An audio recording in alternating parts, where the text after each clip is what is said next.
Hey, Kim Muench is on the line with us this morning, and our conversation brought to you by Marcus and Mack, a law firm representing injured people. Kim is, she's a parenting expert. And Kim, I was intrigued when I read about young people and their reaction to the first COVID-19 lockdown. And a lot of places are already in a COVID-19 second wave of lockdowns. And handling it has proven to be especially difficult for that particular age group, hasn't it? Right. I myself have 5 kids between the ages of 15 and 33, and yeah, that 20s, that 20s age group is really, finding it challenging to go through this situation, as we all are, right? Because we've got way more time on our hands than we have in the past to be able to contemplate, think about the future, and not knowing what that looks like, it tends to make anyone anxious. And so we wonder about how they're equipped for it and what their dependencies are. Why is it that particular age group that is affected so badly?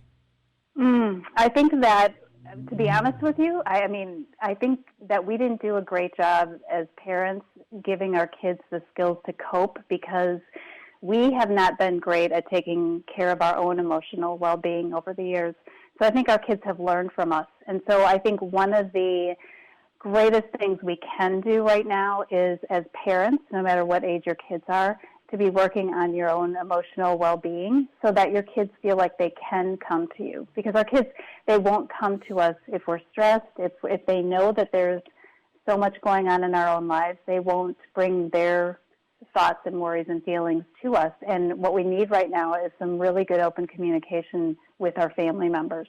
I want to talk in a couple of moments about maybe some strategies or techniques that young people can use to cope with their anxiety issues. But it's interesting the way that you've put this, that we didn't really equip them to handle the stresses and the anxieties that are out there. What are some of the things that you just mentioned, some of the things that we can do now to do better in the future with our children? I think one of the top things that we can do that helps me as a parent, and what the parents that I work with, I ask them to do, is start a meditation practice.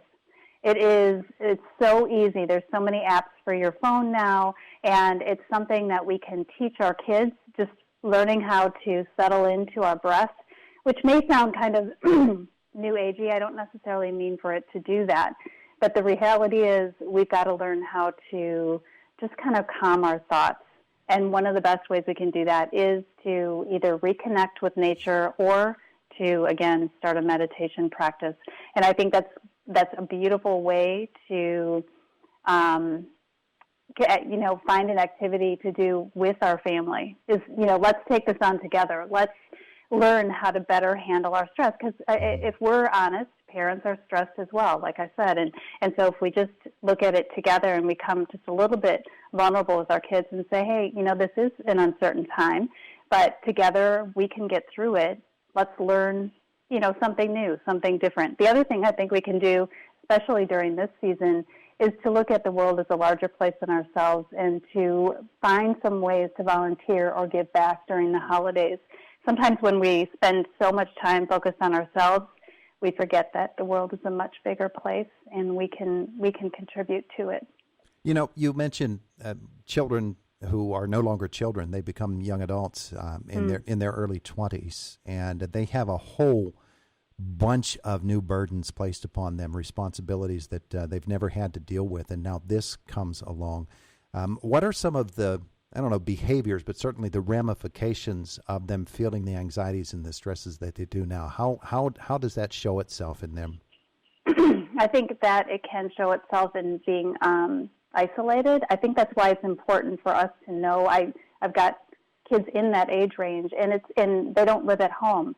So it's important to be in touch with even our young adult children, to check in with them and see how they're doing and what's going on, and to suggest, if they are feeling isolated, if they're feeling overwhelmed, to seek professional help. I think that's something that it's hard to know how to parent when your kid becomes an adult. However, if we see something in our children, no matter what their age, to ask them to seek help or to open up to us is really important. You know, it's interesting. From the outside, we can look at somebody else's life and say, boy, they need to bust out of that. They need to find a way back to some sense of normalcy. But you just mentioned seeking some professional help was probably a good idea. What are some of the things that they can do to help them cope with and then move forward in their life? Well, I think that focusing on maybe even getting as simple as making a list of what they do have, what is in their life, what is good about their life, being in a state of gratitude, and then, working towards micro goals, small goals towards what they want out of life. Right now, there is so much uncertainty. Sometimes we just have to kind of stay in the uncertainty for a little bit, and that helps us clarify what we really do want out of life. So starting with being grateful, I think, and what we do, and concentrating on what we do have rather than all the things that might happen in the future and the things that we don't have at the moment. Does that make sense? Yeah, it absolutely does. And we look at those young lives and we say, well, gosh, just change it up, do something different. But it's much more complex than that, I think. And yeah, I mean, they're dating, everything, their social lives, everything has been kind of stunted at the moment. They have to think outside the box. We all are trying to figure out how to, do this in a different way. And I believe there are ways. It's just a matter of, again, having that will and thinking outside of the box to do that. And it's a practice every single day, maybe just doing something little every single day towards your emotional health is rather than looking at it and being overwhelmed. We might think that because they're young and strong that they don't have physical ramifications, physical effects from anxiety and stress, but that's not the case, is it? No, I mean, it definitely, and it's important for our young people to stay active. If they can't get to the gym, that's obviously a widespread problem, to get outside, to do some hiking, to, start running. I mean, my goodness, all it is a pair of running shoes, which you can get off of Amazon, and just take off down the street, whatever street it is you're on. That movement really can help dispel some of that anxiety as well. You said something a little bit earlier as well, is that grateful attitude, that approach to life, and maybe even reaching out to find somebody else who is struggling that maybe you can make a difference in their life. I would guess that those things would pull someone up out of whatever stress or anxiety they might be experiencing as well. Absolutely. Sometimes when you just, when you spend too much time thinking about yourself and your own problems, one of the best ways that I can think of is to get out of yourself and to help someone else. And that just alone, again, puts you in perspective of the world as a bigger place. And that doesn't mean that you should shun your own feelings. It's just sometimes you shift out of that to help someone else. Also, I think pets can be an excellent way to, bring some love into your life. Pets they give us unconditional love, and I think that's a way to dispel some of our anxiety as well. Yeah, absolutely. You mentioned you have kids. You said 15 was the youngest? Yes, my only daughter is 15, and then I have boys that are 17, 22, 27, and 33. All right, so the 15-year-old obviously is going to react differently than the 27, the 33-year-old, correct? Mm-hmm. Yes. Yeah. So what are the things for those kids who are in those teen years that might manifest themselves differently than somebody who's in their 20s or even up to 30?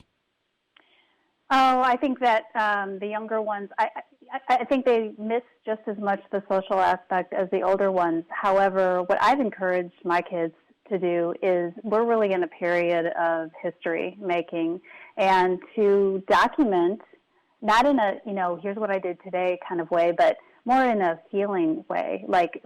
Another great way to get anxiety out is to journal. And what's an amazing thing that they someday would have is to look back on this period of time and to be able to share potentially with their own kids what it was like to go through something like this. So not only are they helping themselves now, but in a future date would really be kind of interesting and neat to look back at this time period and see how far they've come or see how they've changed because of going through this.